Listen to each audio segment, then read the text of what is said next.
ndërgjegja është instrumenti i Perëndis. Ky do jetë titulli i mesazhit sot.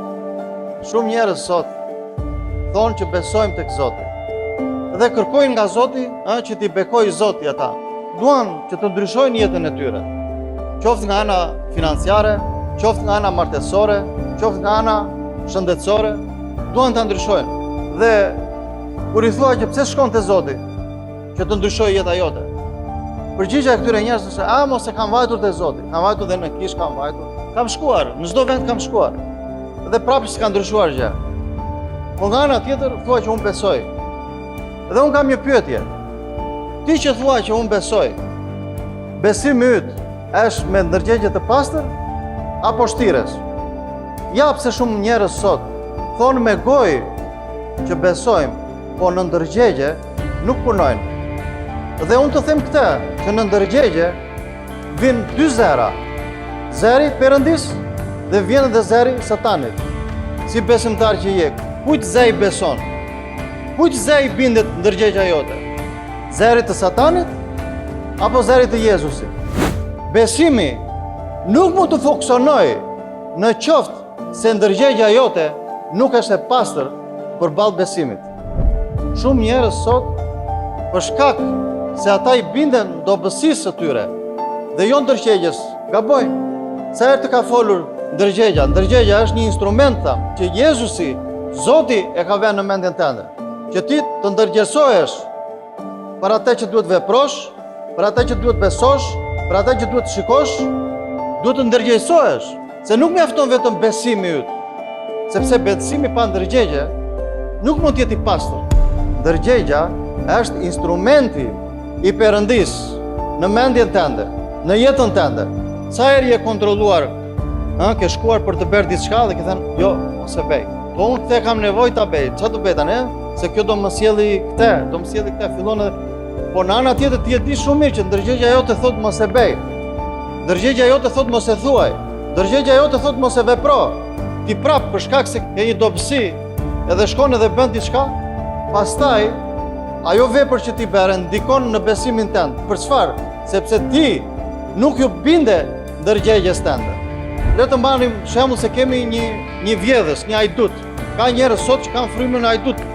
Duan të vjedhin, çdo që të shkojnë, ta marr, është e ime, ta marr këtë, është e ime, Mi po, edhe aty tek ai flet Zoti në ndërgjegje, thotë, "Te që po bën nuk është normale. Te që po bën mos e bëj." Kush të flet në ato orë? Nuk të flet Zoti në ndërgjegje atë, thotë mos e bëj. Ja pse shumë njerëz sot nuk kanë mundësi të ndryshojnë jetën e tyre. Mundohen të ndryshojnë jetën e tyre, po nuk e ndryshojnë dot. Pse? Sepse nuk del vetëm besimi, po duhet edhe ndërgjegja që të eci me besimin. Që ndërgjegja dhe besimi yt të jenë të pastër. Le të shkojmë të lexojmë te fjala e Perëndis. Letra e parë drejtuar apostullit Timotej, kapitulli 1 dhe vargu 5 deri në 7.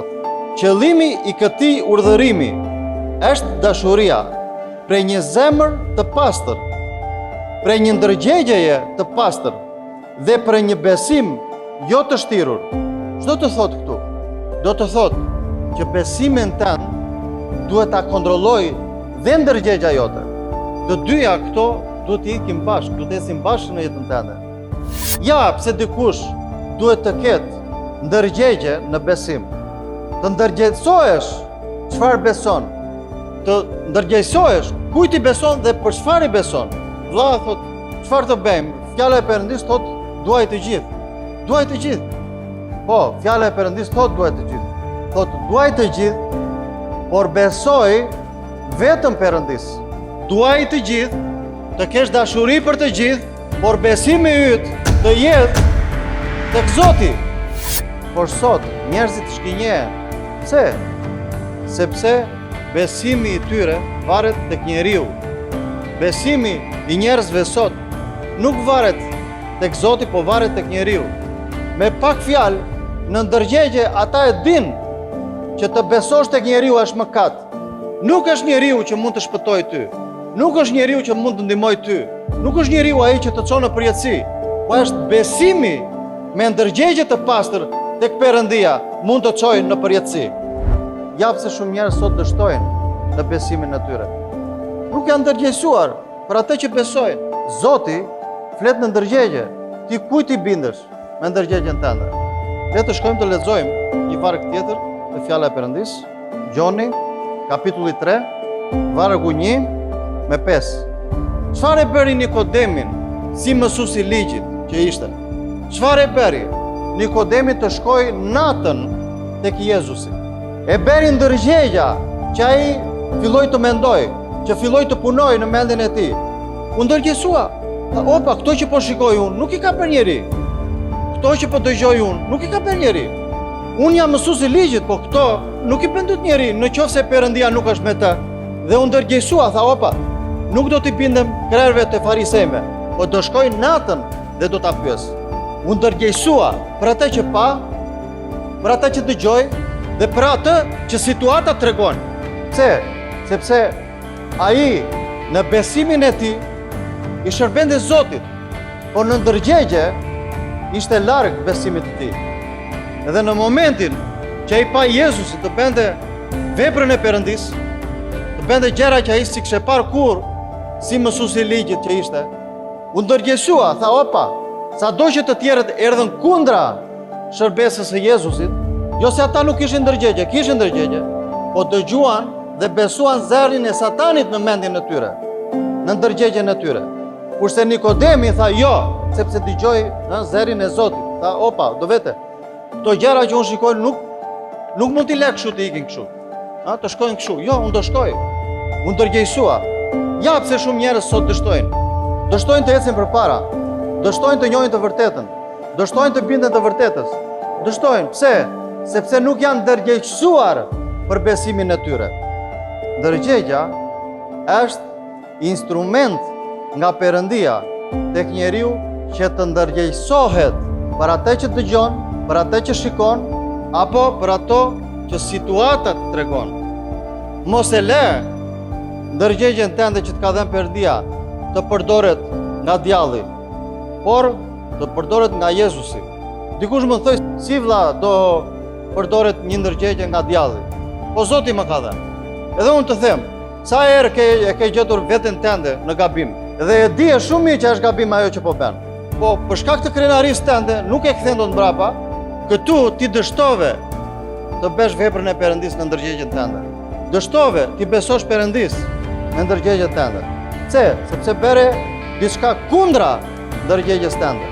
Do thot Perëndia, mos gjyko se do gjykohesh. Mos shaj se do shahesh.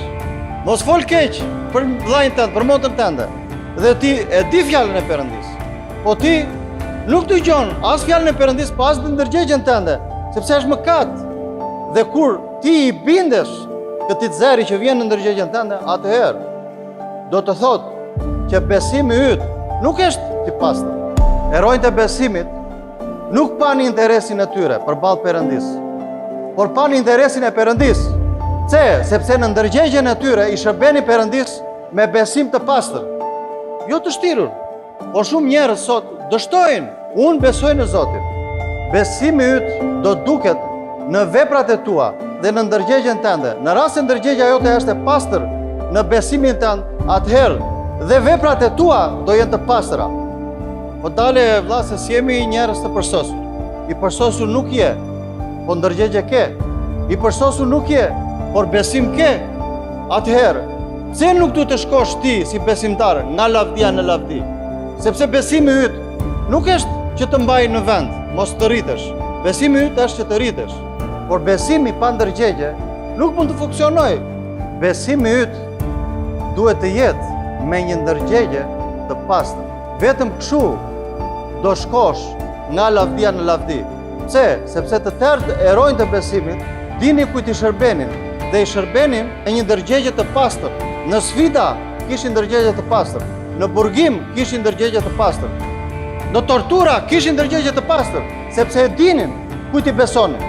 Por sot besojmë çfarë të duam, ndërgjegjësohemi si të duam dhe veprojmë çfarë të duam, pa kontroll.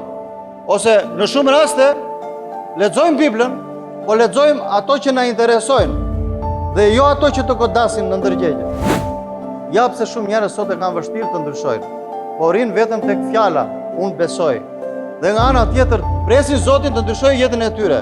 Kur Zoti i flet në çdo moment, i flet në ndërgjegje, thotë shko, këtë mos e bëj, këtu mos shko, këtë mos e thua. Ai bindesh ti. Në qoftë se ti i bindesh, atëherë do shkosh në lavdia në lavdi. Zoti do të bekoj. Pse? Sepse ti u ndërgjegjësove për besimin tënd ndaj Perëndis. Ndërgjegja është një instrument nga Perëndia në jetën tënde. Zoti e bekon fjalën e tij edhe ta vej në zemrën tona që ajo fjalë të japi fryt